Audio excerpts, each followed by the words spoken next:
everyone, welcome back. Today we're going deep on something that's, well, it's kind of the backbone of global business: multinational supply chains. I mean, think about it. How do companies keep everything running smoothly when their operations are, like, all over the world? Yeah, it's definitely more complicated than it seems on the surface. Way more. And we've got a great article to guide us through it today. Oh, which one is it?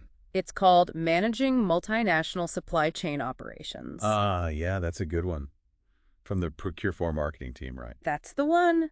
And we've got you here, our expert, to help us unpack it all. So, right off the bat, what do you think are some of the biggest challenges companies face when they're trying to, like, make these global supply chains work? Well, you're right. It's not as simple as just getting a product from point A to point B. There's a whole bunch of things companies have to juggle. You've got regulations, cultural differences, and then there's the whole logistical side of things. Yeah, it can be a real mess if you don't get it right. For sure. Yeah. One wrong move, and you could be looking at like fines, lawsuits, even damage to your reputation. No kidding. The article really digs into two main challenges, and those are regulatory compliance and cultural differences. Let's start with regulations. It seems like every country has its own set of rules about trade, labor, environmental standards. It's like a minefield out there. What are companies supposed to do? Yeah, it's a minefield, and it's constantly changing too. But the article, it lays out three main ways companies can navigate it. First up, local expertise. Makes sense. You wouldn't just, like, wander into a foreign country and expect to know all the legal ins and outs, right? Exactly. You need someone on the ground who really understands the local landscape. So it's not enough to just, like, read the rule book. You need someone who understands the nuances, the things that aren't written down. Right. Think about it. Let's say a company wants to expand into a new market with, I don't know, super strict environmental regulations. They'd need someone who not only knows those regulations, but also understands how they're actually enforced, in practice. Could be the difference between smooth sailing and a major regulatory disaster. I can see that. It's like having a secret decoder ring for compliance. What's the second strategy? Standardized processes. Basically, it's about having consistent procedures across all your international operations. Things like documentation, quality control, reporting. So no matter where in the world your company is operating, everyone's following the same playbook. Right. Otherwise, it'd be chaos. Imagine every branch speaking a different language, using different forms. Standardized processes help streamline everything. Makes it easier to keep up with changes, too. And I bet it makes audits a lot smoother, right? Definitely. Okay, and the third strategy, this one's all about embracing technology, specifically compliance software. Oh, interesting. Tell me more. So imagine you have this digital assistant for all things regulatory. It tracks changes in regulations, flags, potential issues, even automates some of those tedious compliance tasks. That would be a lifesaver, especially for companies operating in multiple countries with, rules that seem to change every other day. I know, right? There are some pretty impressive programs out there. I've even heard of companies using AI-powered software that can scan, like, thousands of documents in minutes, picking out potential risks that humans might miss. Wow, that's next level. So we've got local expertise, standardized processes, and compliance software. That sounds like a pretty solid game plan for tackling regulatory compliance. But we've got another big hurdle coming up: cultural differences. I feel like this one could really make or break international business relationships. Yeah, it's a big one. Cultural differences can trip people up if they're not careful. And it's not just about avoiding, like, accidentally offending someone, right? No, it's deeper than that. It's about understanding how different cultures communicate, do business, even make decisions. Whoa. Yeah, that's a lot to think about. What are some strategies companies are using to navigate those cultural differences to, bridge the gap?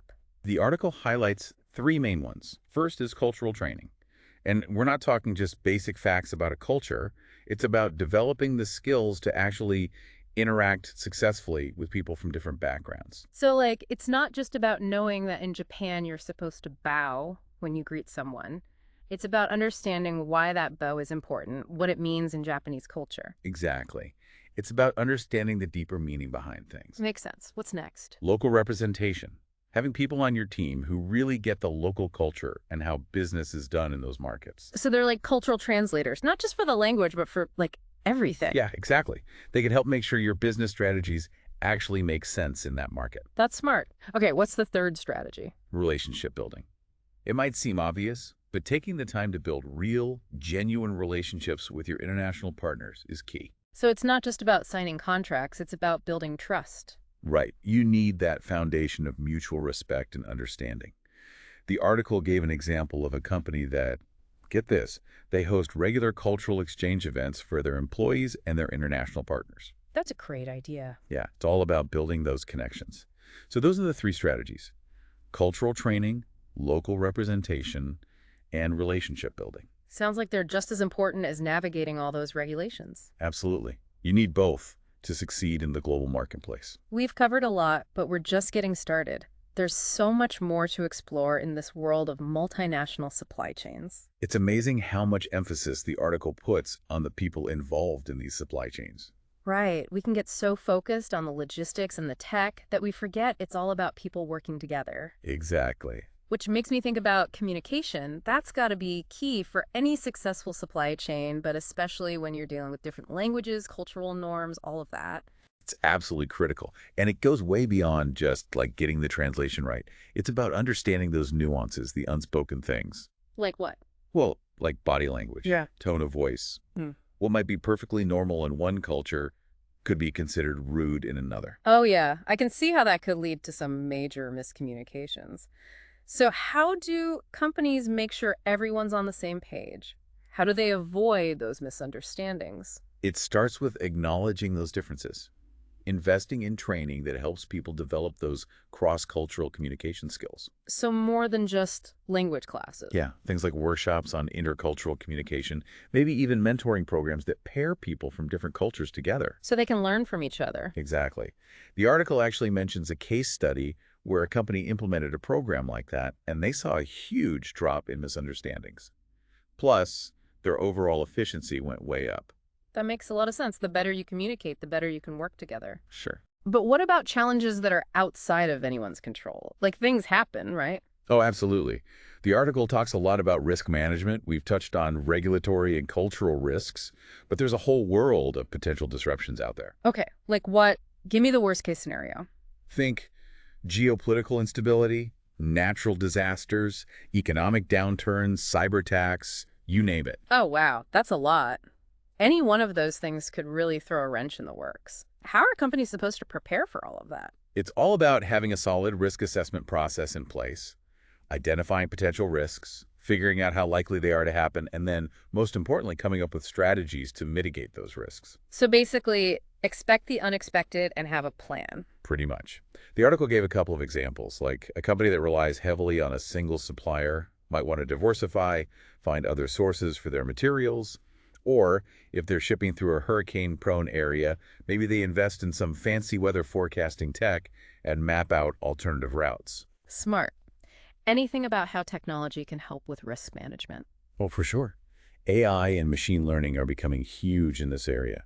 Some companies are using algorithms to analyze, like real-time data from weather patterns, social media, even news sources, to try to predict disruptions before they happen. Wow. That's wild. They can see a potential problem coming and head it off at the pass. Exactly. It's all about being proactive. The article also emphasizes building strong relationships with your suppliers. Open communication is key for identifying and responding to those risks. Right. So those strong relationships, they're not just good for business in general. They're actually a crucial part of managing risk. Absolutely. When you trust your suppliers, you're more likely to share information, work together to solve problems. Makes sense.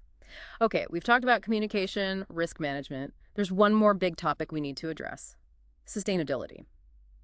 Consumers are way more aware of the impact their purchases have, and they're demanding more from the companies they support. Oh, absolutely. Sustainability is non-negotiable these days. Customers want it, investors want it. Honestly, the planet demands it. So what does a sustainable supply chain actually look like? What are companies doing? It's all about minimizing the negative impact your operations have on the environment and society, and at the same time, maximizing the positive impact. So reducing waste, emissions, that sort of thing. Yeah, and things like ensuring fair labor practices, supporting local communities. It seems like a massive undertaking. Where do you even begin? First step, according to the article, is understanding your footprint. You need to figure out what your impact actually is. Then you can start setting goals and targets for improvement. So take stock of where you are and then figure out where you want to go. What are some concrete actions companies are taking? Tons of things. Some companies are focusing on their carbon footprint, optimizing transportation routes, switching to more fuel-efficient vehicles, even renewable energy sources. Others are trying to reduce waste, implementing circular economy principles, reusing materials, that sort of thing. Are there any examples in the article of companies that are doing it well? Yeah, there's a great case study about a clothing company that completely overhauled its supply chain with sustainability in mind. They switched to organic cotton, started working with fair trade certified factories, even using recycled materials for their packaging. That's They awesome. even have a program where customers can send back old clothes to be recycled or repurposed. That's impressive. It's like they're thinking about the entire life cycle of their products. It's not just about making changes internally, it's about working with everyone throughout the supply chain. For sure. Companies need to collaborate, share best practices. The article also talks about the importance of transparency and traceability. Consumers want to know where their products come from, how they were made. And with technology like blockchain, it's actually possible to track a product from start to finish, right? Absolutely. Blockchain is a game changer in that regard. It creates a secure record of every step in the process. So, yeah, you could potentially scan a product and see its entire history. That's amazing. And consumers are demanding that level of transparency. Oh, definitely, especially younger generations. They want to know that the things they buy were made ethically. It sounds like technology is not only making supply chains more efficient, but also more ethical and transparent. It is. And like we've said before, we're just scratching the surface. What other trends should we be watching for? What's next for multinational supply chains? Well, automation's going to keep getting bigger. More robots, drones, self-driving vehicles, all of that. That's pretty futuristic. What happens to the people whose jobs are automated? That's a really important question. And the article acknowledges that companies need to invest in retraining, helping their employees develop new skills for those future jobs. So it's about adapting, making sure people are ready for whatever comes next. Definitely. Another trend is the growing importance of data security and privacy. As supply chains rely more and more on tech, they also become more vulnerable to cyber attacks. So companies need to be extra vigilant. Yeah, they need to invest in robust cybersecurity measures, stay ahead of the hackers. It's like a never-ending battle. I think the key takeaway here is that technology is a powerful tool, but it's not a cure-all. Right. It's about finding that balance between embracing innovation and being responsible. Well said. We've covered so much ground today, from the basics of compliance to the future of technology. It's clear that managing these multinational supply chains is a complex and constantly evolving challenge. It is, but it's also incredibly fascinating. There's one more big piece to discuss: the future of technology and how it will shape multinational supply chains. Stay tuned for our final part. And we're back, ready to wrap up our deep dive into these multinational supply chains. We've talked about so much already: regulations, cultural differences, communication, risk management. And of course, the big push for sustainability. Right, but there's one final piece of the puzzle we need to explore. Technology. Exactly. And I think this is where things get really interesting. AI, blockchain, big data analytics, these aren't just like buzzwords anymore, are they? Nope. They're actually changing how these global supply chains work. So what are we talking about here? How is tech changing the game? Well, it's like technology is giving supply chain professionals superpowers. I mean, they can gather tons of data, analyze it, automate processes, all in real time. So they're not just reacting to problems after they happen, they can actually see them coming and prevent them. Exactly. The article gave a cool example. A company that's using AI to predict disruptions to its shipping routes based on, get this, weather patterns. So they can reroute shipments before things get messed up. Wow, that's like next level planning. And what about blockchain? How is that impacting things? Blockchain is all about transparency. It's letting companies track products from the very beginning all the way to the customer. Every single step is recorded, and it can't be faked. So like you could scan a product in the store and see its whole journey, where it came from, how it was made, all of that. Exactly. And that kind of transparency is huge for consumers these days, especially younger generations. They want to know that the things they're buying are ethical, sustainable. Makes sense. They want to support companies that are doing things the right way. Right. And tech is making that possible. So technology isn't just making supply chains more efficient, it's making them more ethical and transparent too. Definitely. And this is really just the beginning. There's so much more to come. What kind of trends should we be watching for? What's next for multinational supply chains? Well, automation is a big one. Think more robots, more drones, maybe even self-driving trucks on the road someday. That's amazing. But what happens to the people whose jobs are automated? That's a little concerning. It's a valid concern, but the article makes a good point. As automation becomes more common, companies need to focus on retraining their workers, helping them develop new skills. So we need to make sure everyone is ready for those future jobs. Exactly. Another big trend is data security and privacy. As supply chains become more reliant on tech, they're also more vulnerable to cyber attacks. So companies need to be careful. Yeah, they need to be proactive about cybersecurity, always one step ahead of the hackers. Wow, so there's a lot to think about. It seems like technology is a powerful tool, but it's not a magic solution. You got it. It's all about finding that balance between innovation and responsibility, using technology wisely. Well said. I think that's a great note to end on.